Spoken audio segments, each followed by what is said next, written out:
Success the school के जिम्मेदारान की जानिब से लड़कियों की मेयारी तालीम और दीनी माहौल में तरबियत के लिए टोली चौकी और पुरानी हवेली ब्रांच में लड़कियों के लिए एक्सक्लूसिव स्कूल का क़याम अमल में लाया गया है। तो जल्दी करें, सही वक्त पर दुरुस्त फैसला लें और अपनी शहजादियों की तालीम के लिए सक्सेस द स्कूल का इंतखाब करें। अस्सलाम वालेकुम नाज़रीन, आइए चलते हैं आज के अहम खबरों पर। सबसे पहली अहम खबर आज हम आपको बताने जा रहे हैं जो कि हमारे तेलंगाना के चीफ मिनिस्टर रेवंत रेड्डी को लेकर है। रेवंत रेड्डी ने जो है आज आवाम के बीच में एक अजीबोगरीब बात कह दी है, आइस और नाइस। अब ये आइस और नाइस का मतलब हम आपको थोड़ी देर में समझाएंगे। जैसा कि आप सभी जानते हैं कि कल जो है हमारे फॉर्मर चीफ मिनिस्टर की दुख्तर एमएलसी कविता को जो है ईडी वालों ने अरेस्ट कर लिया और अपने साथ लेकर गए। और वहीं पर रेवंत रेड्डी का ये कहना है कि जब भी हमारे देश के प्राइम मिनिस्टर नरेंद्र मोदी जी हैदराबाद को आते हैं तो उनके पीछे ईडी आ जाती है, लेकिन इस बार जो है वो ईडी को अपने साथ लेकर आए थे और अपने साथ कारनामा कर चले गए, यानी एमएलसी के कविता को अरेस्ट कर चले गए। इस तरह से उनके कहने का मतलब है। और उन्होंने कहा कि आइस और नाइस ये दो भी जो है मोदी जी की चीजें हैं।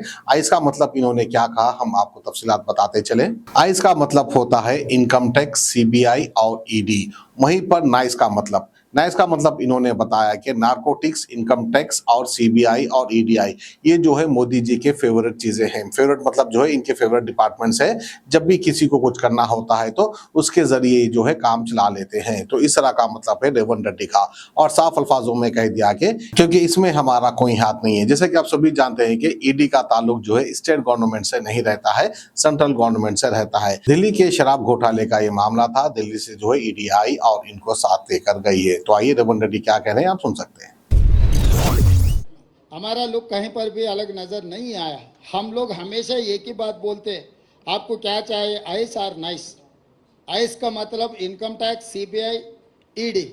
नाइस का मतलब narcotics, income tax, CBI, ED. तो मोदी जी का फ्रंटल ऑर्गेनाइजेशन है ये फ्रंटल ऑर्गेनाइजेशंस को जब जब चुनाव आएंगे तब वो फ्रंटल ऑर्गेनाइजेशन को इस्तेमाल करने के लिए कोशिश कर रहे। इससे पहले ईडी पहले आते थे, बाद में मोदी जी। कल अचानक तेलंगाना में ईडी और मोदी दोनों मिलके एक साथ में आ गए। तो ये केस का मामला तेलंगाना से कोई लेना देना नहीं है, दिल्ली से ये केस जुड़ा हुआ है।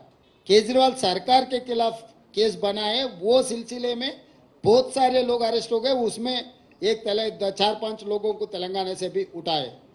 तो इसमें कांग्रेस का जो अप्रोच है मोदी जी सरकार के खिलाफ, तेलंगाना को वही सोच है। हमारा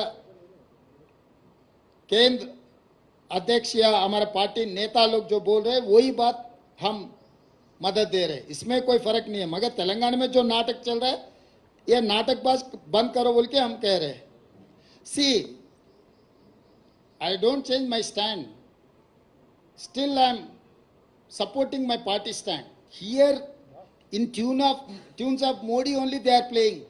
Just one day before the notification, they have arrested Kavita for political benefit for BRS and BJP. They are acting like their frontal organization. So, still my statement is same. I don't change my stand. This arrest also part of the politics, influenced by Narendra Modi ji.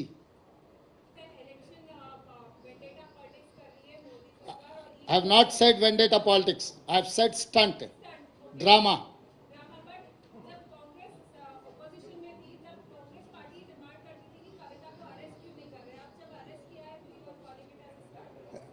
Yes, stunt. It is stunt. Time and again, I am reiterating my statement. I am on record. This is an stunt. The time of arrest, the time of Modi visit, statements by TRS.